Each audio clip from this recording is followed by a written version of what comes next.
Hey guys, how's it going?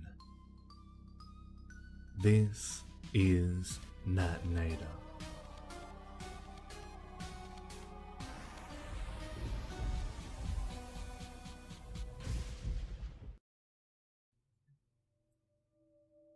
I was 15 when it happened.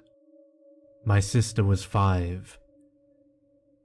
It started on her 5th birthday, when she received one of these dolls that's supposed to look like the owner. It was a standard doll, the same height as my sister, red hair, freckles.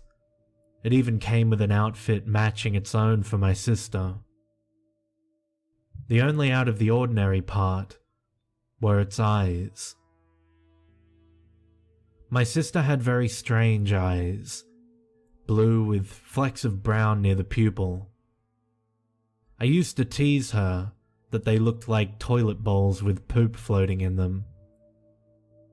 I'd never seen another person with eyes like this, but the dolls matched them perfectly.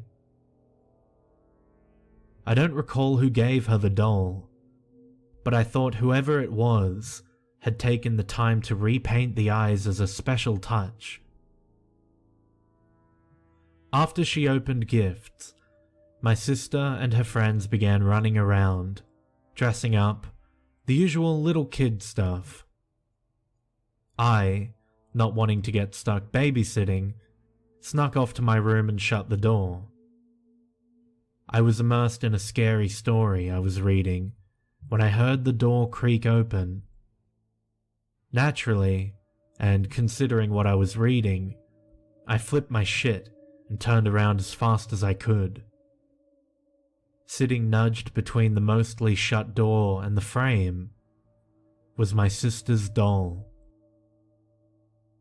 Had there not been a gang of little kids in my house, I might have gotten a bit scared, but I was sure one, or all, of them had placed it there as a prank.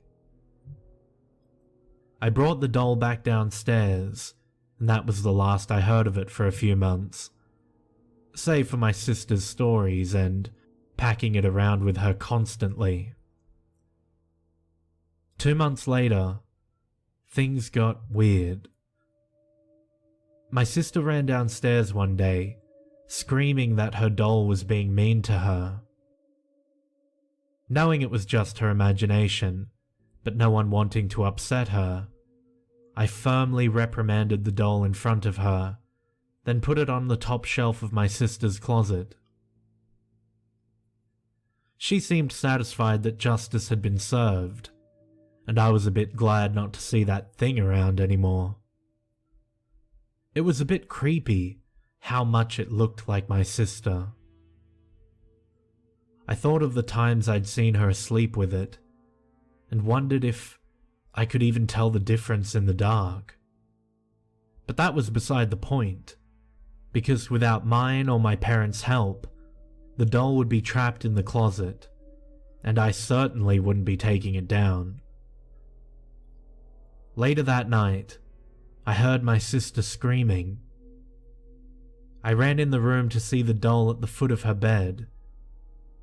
It wasn't even leaning on something, just standing there, staring at her. I grabbed the doll and bolted down the stairs. My parents came to see me going down and asked what was going on, but I didn't stop to explain. I stuffed the doll in our trash can. The blue and brown eyes stared up at me, almost in an angry way. When I went back inside, my sister was back asleep, having been calmed down by my parents, and I was glad to be done with the whole ordeal. Or so I thought. The next morning, as I rubbed the sleep from my eyes, I saw my sister at the door. I blinked at my blurry morning sight, and when I opened my eyes again, she was gone. I walked to her room, only to see her sound asleep. Odd, I thought. It must have been a trick of the eye. But later that night it happened again. I was awoken by footsteps and saw what I thought was my sister standing just outside my door. I turned to switch the light on, only to see that there was no one there. Once again, she was fast asleep in her room when I checked. The garbage hadn't yet been picked up, so I decided to check the bin tomorrow morning. Maybe my dad was playing tricks on me. The next morning, as I suspected, the trash was empty. While we ate breakfast, I confronted my dad. "Dad, did you put Jane's doll outside my room last night or this morning?" I asked. "What? Don't be stupid. That doll's out in the trash where you left it." "No, I checked. It wasn't there." "Well, maybe some kids saw it and wanted it for themselves. How should I know where the damn thing went?" That was the end of the matter. Strange, but I shrugged it off. God, I regret that. That night my sister was scared, so I agreed to stay in her room. All night we heard terrible things. Whispers and laughs, I swear, were in my sister's voice. Footsteps above and around us. We were petrified. But soon enough, the noises stopped and sleep outweighed fear. I dreamt of the doll sneaking into the room with us. But in my dream, it occurred to me that ripping the doll's head off would stop it. To this day, I don't know where I got that thought, but I wish I hadn't.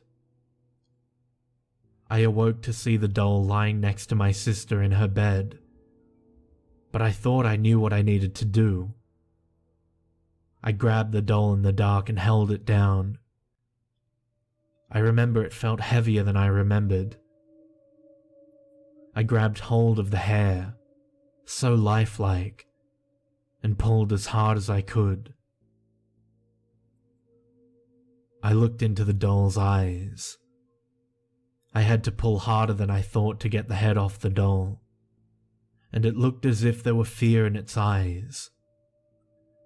Finally, there was a sickening rip, and the head popped off. I smiled, only then realizing how tired I was. I laid down, kicking the head and body away so I could sleep. I woke to the sound of screaming. My mother was hysterical.